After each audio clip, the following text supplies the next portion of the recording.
Chapitre 3. Prière d'Habakkuk, le prophète. Sur le mode des complaintes.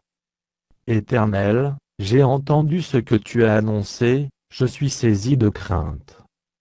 Accomplis ton œuvre dans le cours des années, ô Éternel. Dans le cours des années manifeste-la. Mais dans ta colère souviens-toi de tes compassions. Dieu vient de Théman, le Saint vient de la montagne de Paran. Pause. Sa majesté couvre les cieux, et sa gloire remplit la terre.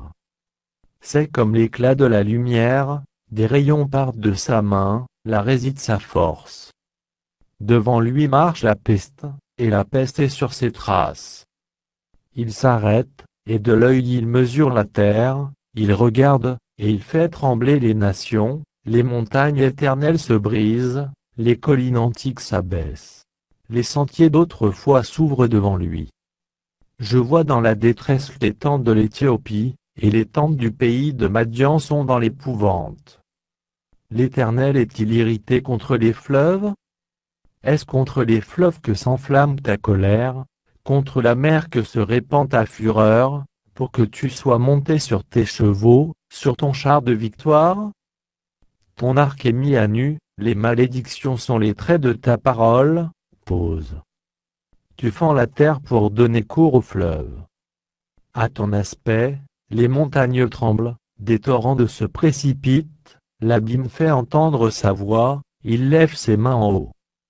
Le soleil et la lune s'arrêtent dans leur demeure, à la lumière de tes flèches qui partent, à la clarté de ta lance qui brille.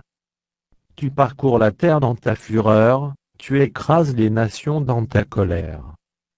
Tu sors pour délivrer ton peuple, pour délivrer ton loin, tu brises le faîte de la maison du méchant, tu la détruis de fond en comble. Pause.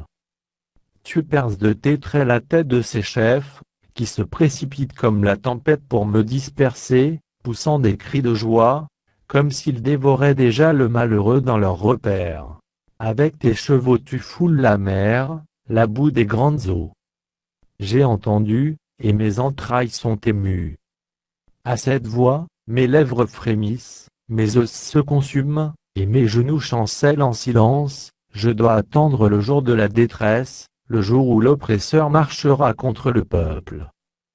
Car le figuier ne fleurira pas, la vigne ne produira rien, le fruit de l'olivier manquera, les champs ne donneront pas de nourriture, les brebis disparaîtront du pâturage, et il n'y aura plus de bœufs dans les étables. Toutefois, je veux me réjouir en l'Éternel, je veux me réjouir dans le Dieu de mon salut. L'Éternel, le Seigneur, est ma force, il rend mes pieds semblables à ceux des biches, et il me fait marcher sur mes lieux élevés. Au chef des chantres. Avec instrument à cordes.